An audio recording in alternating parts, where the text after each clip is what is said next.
بسم الله الرحمن الرحیم. الحمد لله الصلاة والسلام علی رسول الله. اما بعد، السلام علیکم و رحمت الله و برکاته. بینندگان گرامی قدر،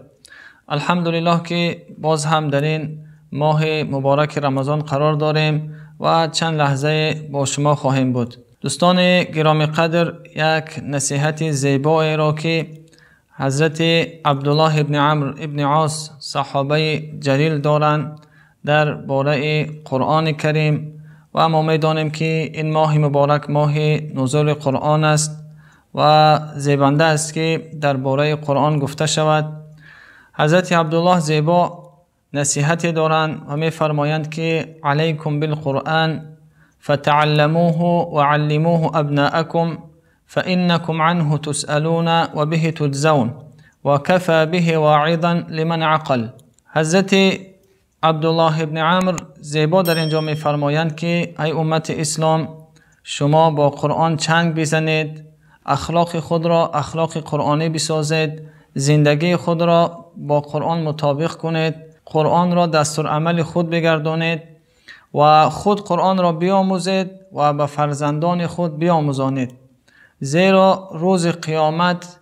شما پرسیده می شوید یا قرآن شفیع شما می شود، شما را شفاعت می کند، یا بر بالای شما دعوا می کند. و همین نقطه را گفتند، نقطه زیباست، همین جمله که ایشان فرمودند و برای نفری که صاحب عقل است کفایه است. حالا دوستان گرامی قدر ببینیم که زیبا فرمودند که شما با قرآن زندگی خود را مطابق کنید و این چنین با خود بیاموزید قرآن را و به فرزندان خود بیاموزانید. چی بسا امروز در روزگار امروزه من و شما دیده می شود که پدران هستند که خود اهل مسجدند، اهل قرآنند، اما فرزندان آنها را در مسجد دیده نمی شود و اهل قرآن نیستند، یعنی از خواندن قرآن و از عمل با قرآن دور هستند.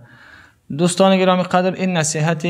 امام را باید به خود، نصیحت این صحابه گرامی را باید به خود بیاموزیم و دستور عمل خود قرار بدهیم، زیرا اگر ما توانستیم فرزندان خود را تعلیم این کتاب الهی را آموختن، چه بسا نیکبختی را در این دنیا برای فرزند خود و برای خود کسب کرده ایم. دوستان گرامی قدر، این نقطه ضرور است که حضرت این صحابه گرامی برای من و شما تعلیم می‌دهد که نباید که تنها در امرهای دنیایی خود برای فرزند کمک کنیم، برای دانشگاه و مکتبی که امروز میخواند مال صرف کنیم و اما از طرف دینی او از قرآن به او تعلیم ندهیم. اگر من و شما توانستیم که هم اخلاق اون را قرآنی کنیم، هم این علمهایی که امروزه هست اینها را بیاموزیم، این هر دو انشاءالله که نور علی نور میگردند و هم این فرزند با خداوند رابطه خود را قوی میگرداند و هم خدمتگار پدر و مادر خواهد بود. دوستان گرامی قدر، دیگر از فضیلتی که از این قرآن می شود گرفت و این را دستور عمل خود قرار داد، این است که حضرت امام اعمش روایت می کند که یک روز اعرابی بادیه‌نشین از نزد عبدالله ابن مسعود صحابه جلیل می گذشت که در نزد این صحابه گرامی قوم قرآن درس می خواندند. این اعرابی از عبدالله ابن مسعود پرسان شد که ما یصنع هؤلاء، آنها چی کار میکنند؟ حضرت چنین یک جمله زیبا فرمودند که گفتند یقتسمون میراث محمد صلی الله علیه و سلم، این قومی که قرآن بین خود درس میکنند اینها میراث پیامبرشان را تقسیم میکنند نزد خود. و ببینید که این قرآن کریم میراث پیامبر من و شماست که نباید این میراث پیامبر خود را ضایع کنیم. و این چنین برای هر یک نفری که اهل قرآن است، قرآن میخواند، این جمله زیبایی را که تابعین جلیل حضرت حسن بصری میفرمایند که قرآن نازل شده برای آن که با تدبر و تأمل خوانده شود و به او عمل کرده شود. و متاسفانه در این روزگار میبینیم که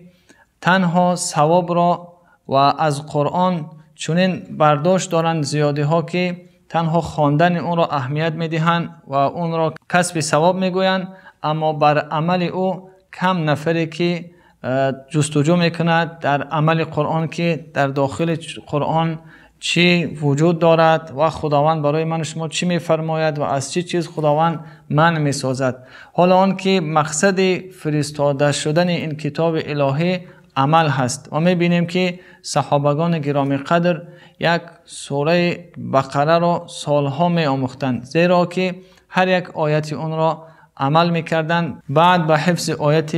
دیگری شروع میکردند. دوستان گرامی قدر، در این ماه مبارک از الله مهربان تمنای آن را داریم که برای ما توفیق بندگی عنایت عطا بفرماید تا از این کتاب الهی خود با خبر شویم، از امرهای این کتاب، از اون چیزی که خدا منع کرده است برای من و شما در این کتاب، و این چنین فرزندان خود را فرزندان قرآنی کنیم، یعنی فرزندانی که اخلاق قرآنی داشته باشند، فرزندانی که بدانند که در این کتاب الهی چه دستورهای قرار دارد. و یک شما را به الله منان می سپارم. و السلام علیکم و رحمت الله.